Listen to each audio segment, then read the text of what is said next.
ओम शांति। निराकारी, निर्विकारी, निरअहंकारी, ये ईश्वरीय परिवार अथवा ब्राह्मण परिवार में बाबा ने अंतिम दिन को जो महामंत्र दिया, ब्रह्मा बाबा ने अपने जीवन में आदि से लेकर के अंत तक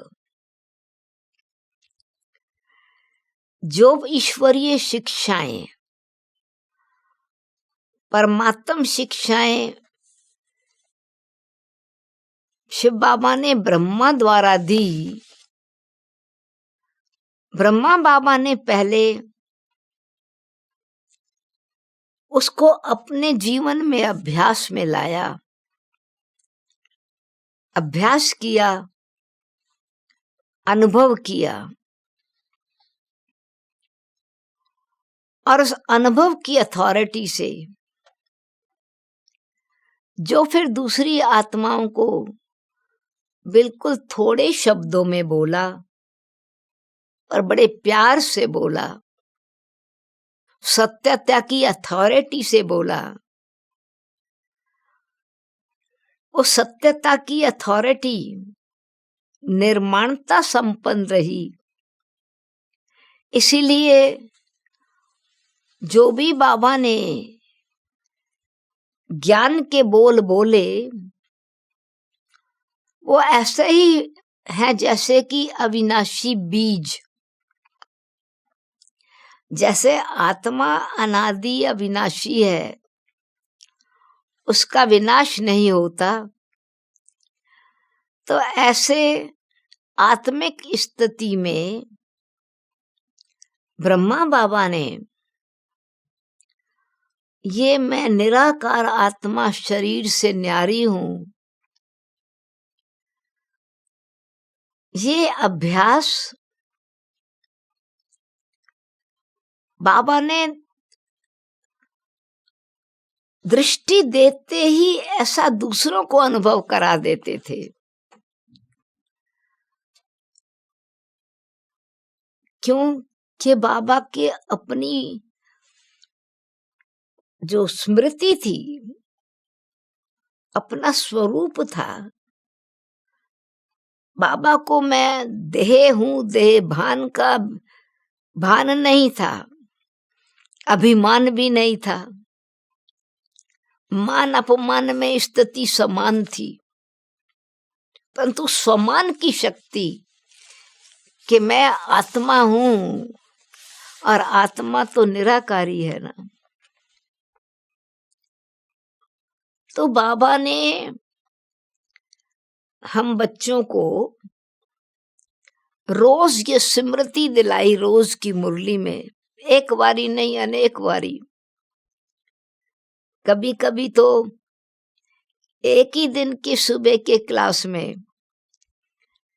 21 टाइम, 32 टाइम्स ऐसा भी मुरली में हमने नोट किया। बाबा बात करते करते एक सेकंड रुकते, बच्चे क्या समझ करके सुन रहे हो, किस स्मृति से सुन रहे हो, कौन बोल रहा है। तो साकार बाबा को निराकार बाप की स्मृति और वो आभास की निराकार साकार द्वारा सुना रहे हैं, और बाबा वो निराकार आत्माओं को सुना रहे हैं, निराकार पिता निराकार आत्माओं को सुना रहे हैं। तो बाबा ने जो बाबा सुना रहे हैं और ब्रह्मा बाबा उसको डेमोन्स्ट्रेट कर रहे हैं। बिल्कुल ऐसे लगता था कि शब्द निराकार के हैं और निराकार आत्माओं से बात कर रहे हैं, तो सामने निराकार बाबा हमें हमारे शरीर को नहीं देख रहे, बेशक बच्चे बच्चे कहते थे, पर जी बच्चे तुम आत्मा होकर के बैठो, तुम शरीर नहीं हो। कहाँ से आई हो? स्मृति दिलाते थे कि निराकारी धाम की तुम आत्माएं, अव्यक्त वतन की रहने वाली आत्माएं, परम धाम की रहने वाली आत्माएं हो। अब ये सिंपल शब्द है बेशक भगवान के महावाक्य गीता में कि शरीर एक वस्त्र है, परंतु ये अभ्यास हर एक को परमात्मा ने कराया ब्रह्मा द्वारा कि तुम अशरीरी आत्मा हो, निराकारी आत्मा हो। निराकार निराकार आत्माओं को पढ़ा रहे हैं। तुम प्रकृति के बीच में निवास करने वाली चैतन्य ज्योति हो, तुम भाग्यशाली आत्मा, चमकता हुआ सितारा हो। तो बाबा ने मुझ आत्मा के निराकार स्वरूप की स्मृति से आत्मा में कितनी शक्ति निहित है, कितनी शक्ति समाई हुई है, तो बाबा के शब्दों के साथ और दृष्टि से बाबा वो करंट जो देते थे, तो बिल्कुल ऐसे लगता था कि ये हम भी शरीर भान से न्यारे होते जा रहे हैं। ये भूल जाता था, पता तो है कि मैं ये शरीरधारी आत्मा हूं, परंतु उस समय ऐसे लगता था कि मैं वो चैतन्य ज्योति बाबा के नैनों में विराजमान हूं, और बाबा मुझ आत्मा को देख करके ही मुझ आत्मा को कह रहे हैं, बच्चे तुम आत्मा हो, आत्मा को देखो, आत्मा हो करके सुनो। दूसरे को जब देखो तो आत्मा देख करके बात करो। भ्रकुटी के बीच में आत्मा समझ करके बात करेंगे तो ये जो प्रॉब्लम है कि कोई मनुष्य आत्माएं तुम्हारी बात को नहीं समझती हैं, मिसअंडरस्टैंड कर लेती हैं, तुम कुछ कल्याण की बात भी सुनाते हो तो अपवाद करते हैं अथवा विरोध करते हैं। उसका कारण क्या है? बच्चे चेक करो, तुम आत्मा को सुना रहे हो या शरीर के भान को देख के सुना रहे हो? व्यक्ति को देखने का मतलब नहीं, उस आत्मा उस व्यक्ति में अथवा व्यक्त शरीर को अव्यक्त से व्यक्त बनाने वाली, जड़ से चेतन करने वाली कौन है? वो आत्मा है।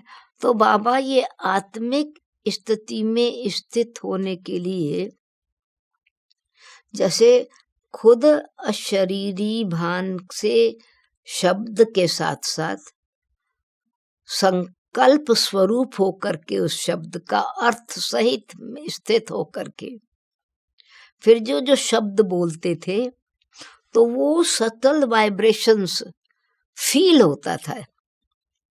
यानी बाबा से पता चलता था कि बाबा हम आत्माओं से बात कर रहे हैं, तो वो रूहानी प्यार का अनुभव होता था। आत्मा को महसूसता आती थी, बाबा हम मुझे आत्मा से बात कर रहे हैं। बच्चे तुम रूहे गुलाब हो, तुम रूहानी खुशबू फैलाने वाले हो। तो हमारी खुशबू कोई हमको अपनी तो महसूस नहीं हो रही थी, परंतु बाबा क्योंकि हम अपने आत्मिक स्वरूप में स्थित होकर के अपने को भी देह से न्यारा आत्मा समझ करके मैं आत्मा से बात कर रहा हूं, दूसरे को स्मृति दिला रहे हैं आत्मिक। तुम आत्मा केवल आत्मा नहीं हो, तुम अशरीरी आत्मा, शांत स्वरूप आत्मा हो। तुम सर्वशक्तिवान की संतान, शक्ति स्वरूप आत्मा हो। तो बाबा ने ये अभ्यास प्रवृत्ति में रहते अपने परिवार में रहते हुए आदि के दिनों में जब से शिव बाबा ने ब्रह्मा तन में प्रवेश किया अथवा ब्रह्मा बाबा को ये बोध हुआ कि हम आत्मा हैं, विश्वास हो गया कि हम आत्मा हैं और बाकी सब भी आत्मा हैं,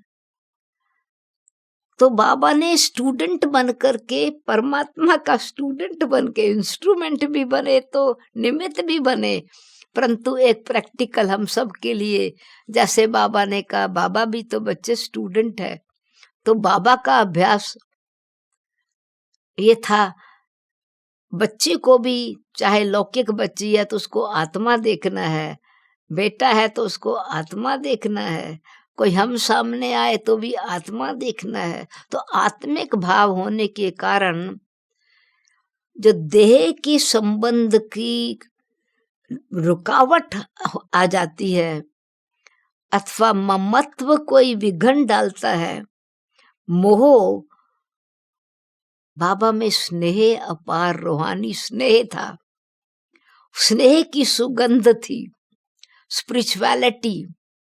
जैसे फूल नजर आता है, खुशबू नजर नहीं आती, पर बहुत अच्छी तरह से अनुभव का नेत्र खुशबू को महसूस करता है।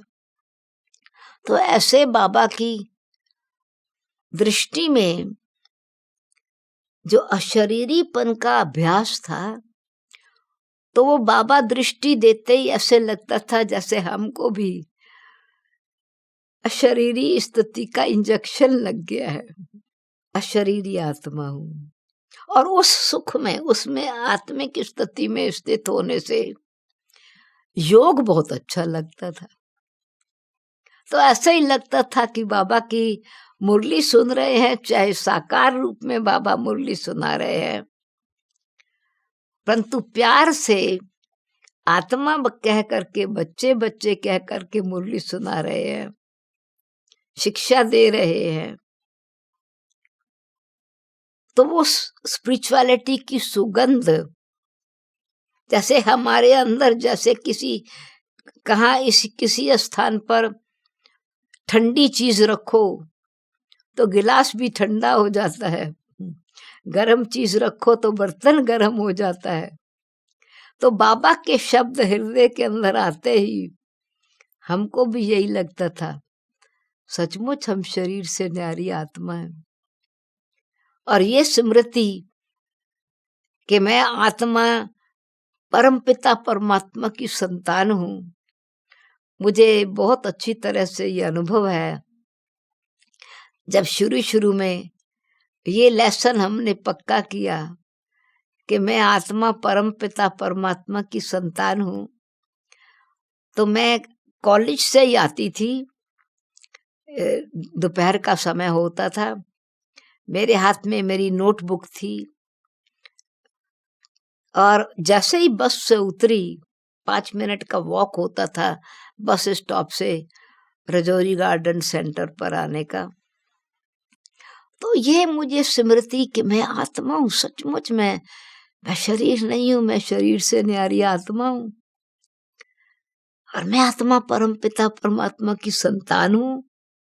ये संकल्प इतना पावरफुल, तो मुझे उस समय इतना अंदर खुशी का अनुभव हुआ, इतना अतीन्द्रिय सुख का अनुभव हुआ। तो मुझे अशरीरी स्थिति क्या होती है, निराकारी स्थिति क्या होती है, ये मेरे पैर, मेरे शरीर है, परंतु मुझे शरीर का बोझ नहीं, टांगों से चल रही हूं, परंतु पैर धरती पर नहीं पड़ रहे हैं, ऐसा जैसे मैं लाइट की बॉडी में हूं। हम बाबा को तो चलते फिरते इसी प्रकार की फीलिंग आती थी कि बाबा शरीर में रहते फरिश्ता हैं, परंतु हमको खुद बाबा की वो शिक्षाओं का बड़े प्यार से, निर्माणता से जो बाबा ने सिखाया, वो निर्माणता में महानता का बल इतना भरा हुआ था। तो मुझे ऐसे लगा जैसे कि मैं धरती पर नहीं पैर रख रही हूं, जैसे उड़ रही हूं, थोड़ा कुछ इंचेस मैं ऊपर हूं धरती से, और बहुत फास्ट मूव हो रही है ऑटोमेटिकली, जैसे कि हवा चला रही है मुझे। उस दिन हवा भी चल रही थी बराबर। तो कुछ सूखे पत्ते थे, तो पत्तों से मेरा पैर लगा, तो मैं कॉन्शियस हो गई, अरे मैं चल कैसे रही हूं, लोग क्या कहेंगे। जैसे ही मुझे ये भान आया कि लोग क्या कहेंगे, मेरे को एकदम जैसे कि थक, कोई चीज ऊपर से नीचे गिरती है, ग्रेविटी फौरन मुझे नीचे धरती तो खींच लिया। तो ये बाबा ने अशरीरीपन की निराकारी स्थिति, अपनी स्थिति से हम बच्चों को जो स्थिति बनवाई, उसकी विशेषता अपनी।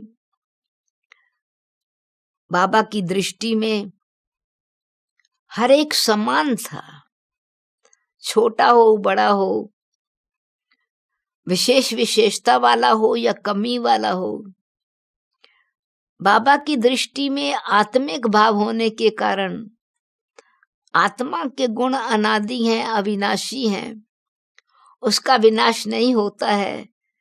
बेशक आत्मा ने यूज करना कम कर लिया, शांति को कम करते करते अशांत हो गई, कम यूज किया है, परंतु बाबा पर जो अपनी आत्मिक दृष्टि से दूसरे को आत्मा देख करके आत्मिक बल भरने की जो एक स्वाभाविक कला थी, अथवा ये कहे कि ये संस्कार था, तो अशरीरीपन की स्थिति से दृष्टि देते ऐसे लगता था हम शरीर से अलग हैं, शरीर भान को भूल जाते थे।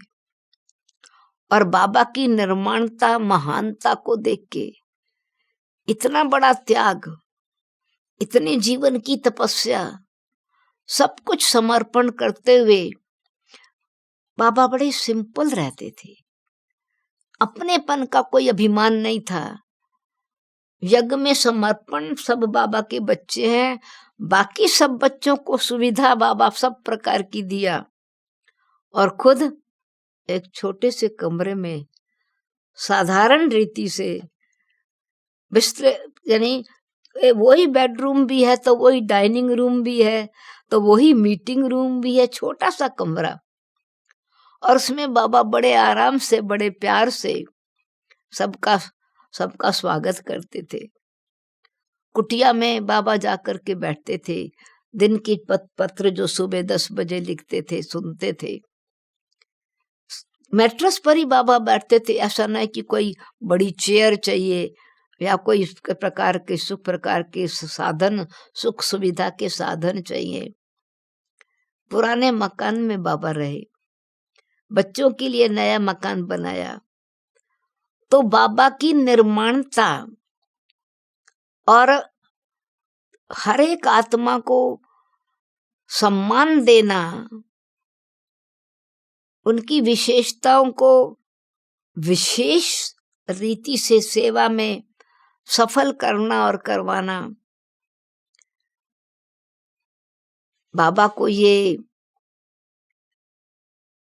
निर्माणता की महानता आत्मिक स्थिति के अभ्यास की तो थी, परंतु जो बाबा को किसी प्रकार का अपनी विशेषता का अहंकार नहीं था। कभी किसकी कमी को देख करके बाबा ने डायरेक्ट कमी पर ध्यान नहीं खिंचवाया, पहले विशेषता पर ध्यान खिंचाया। तो ऐसे जैसे कमजोर में शक्ति भरनी हो तो पहले उत्साह उमंग की शक्ति धरते थे, जैसे कि धरनी तैयार करते हैं।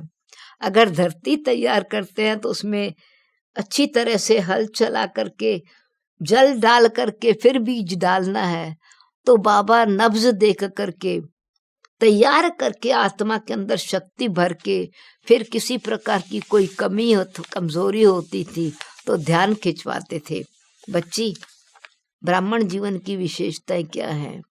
ब्राह्मण आत्मा कैसे ज्ञानवान बनती है, गुणवान बन के रहती है, तो बाबा हम बच्चों को ये कहते थे, बच्चे तुम सेवा बहुत अच्छी कर सकते हो।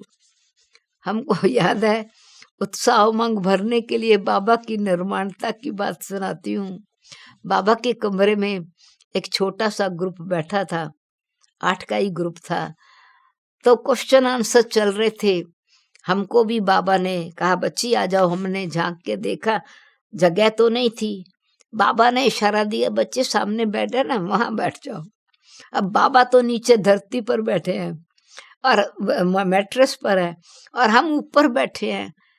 पर बाबा ने उसी स्नेह से कितना, ये नहीं कि कोई गुरु या चेले की बात नहीं थी, जैसे परिवार में बैठे हैं। माँ बाप सोफे पर नहीं बैठते, जमीन पर बैठते हैं, बच्चे सोफे पर चढ़कर बैठ जाते हैं। तो बाबा ने उस समय हमको वहां पर कहा, बच्ची यहाँ बैठ जाओ, कोई बात नहीं। तो क्वेश्चन आंसर चल रहे थे।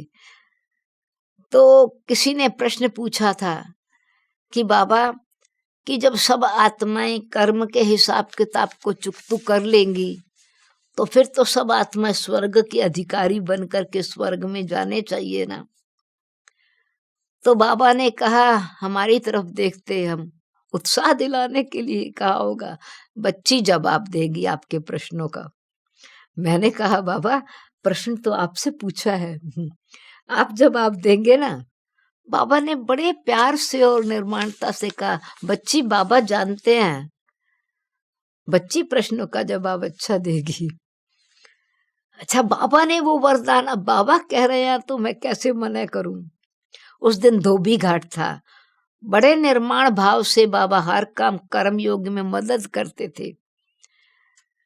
सब्जी काटने में मदद करते थे, अनाज साफ करने में मदद करते थे, कपड़े धुलाई करने में मदद करते थे। उस दिन लट्ठे चादरें सब धुलाई हो रहा था, बिस्तरों के कपड़े धुलाई हो रहे थे। तो हमने कहा कि बाबा कपड़े तो आप धोबी है ना, कपड़े साफ होते हैं, तो कपड़े की क्वालिटी तो नहीं बदली। तो बाबा ने फिर यानी हमको उत्साह भरने के लिए बाबा ने कहा, बच्ची हाँ, स्वच्छता के साथ साथ आत्मा में शक्ति होनी चाहिए। देखो आत्माएं परम धाम में स्वच्छ होकर के तो जाएंगी, शुद्ध होकर के जाएंगी, परंतु स्वर्ग की जो दुनिया है, सुख धाम की जो दुनिया है, उसमें पवित्रता के संस्कार हैं, खुशी के संस्कार हैं। तो सतयुगी दुनिया में देखो, देवताएं सर्वगुण संपन्न हैं, 16 कला संपूर्ण हैं, संपूर्ण निर्विकारी हैं।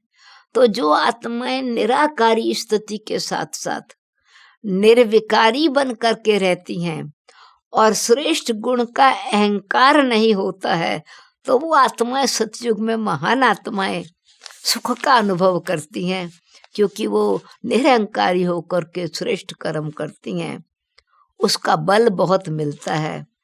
तो इसलिए ब्रह्मा बाबा ने इतना ऊंचा कार्य करते हुए भी स्वयं भी निराकारी स्थिति में स्थित होकर के रहे, सर्वगुण संपन्न होकर के सबसे गुण भरे सब में और सबसे गुण उठाए। बाबा प्रकृति के तत्वों की भी मिसाल देते थे, तो उसकी विशेषता पर ध्यान दिला के कछुए का मिसाल देते थे, तो कहते थे कर्म इंद्रियों को ऐसे समेट कर बैठो। मधुमक्खी का मिसाल देते थे, तो कहते थे बच्ची देखो, मधुमक्खी को भी इतनी अक्ल है कि शहद इकट्ठा करती है, तो कड़वाहट को खत्म करने में मेहनत है, परंतु शहद इकट्ठा करने में मेहनत नहीं है। गुणग्राही बनते चले जाओ, तो जितना जितना होली हंस बनेंगे, होली दुनिया में जाएंगे, गुणोग्राही बनेंगे, तो सर्वगुण संपन्न बन करके सब प्रकार से श्रेष्ठ कर्म के अधिकारी बनेंगे। तो कर्मों में कितनी दिव्यता हो, श्रेष्ठता हो, और उसमें निरंकारी होकर के करण करावनहार करा रहा है। तो ब्रह्मा बाबा को सदा यही याद रहा, स्वर्ग की दुनिया परमात्मा हेवनली गॉड फादर हेवन स्थापन करा रहा है, परंतु श्रेष्ठ कर्म करके करवा रहा है, और सदा यही रहे, करण करावनहार करा रहा है। निरंकारी भाव से निर्विकारी शक्ति से, गुण संपन्न शक्ति से और निराकारी स्वरूप से जो कर्म करते हैं वो स्वर्ग के अधिकारी, सब प्रकार के सुखों के अधिकारी बनते हैं। उन्हें तन का भी सुख होता है, मन भी सुखी होता है, धन भी अथाह होता है, संबंध में भी समानता, एकता होती है, एक धर्म एक राज स्थापन होता है। तो स्वर्ग में जाने के लिए पवित्रता और दिव्यता, निर्माणता हो तो नई दुनिया के निर्माण करने वाले ही स्वर्ग में जाते हैं। तो बाबा एक एग्जाम्पल बन के रहे। शिव बाबा सब कुछ करा रहा है, बाबा का यज्ञ है, हम तो निमित्त मात्र हैं। तो निमित्त बनकर निर्माण भाव से, निर्मल हृदय से, कल्याण की भावना से जो कार्य किया, वो कार्य हम सब के हृदय पर अंतिम छाप है। इसी महामंत्र की निराकारी, निर्विकारी और निरहंकारी होके रहना है। तब निराकारी दुनिया में भी जाएंगे तो वापस सुख की दुनिया में भी आएंगे। ओम शांति।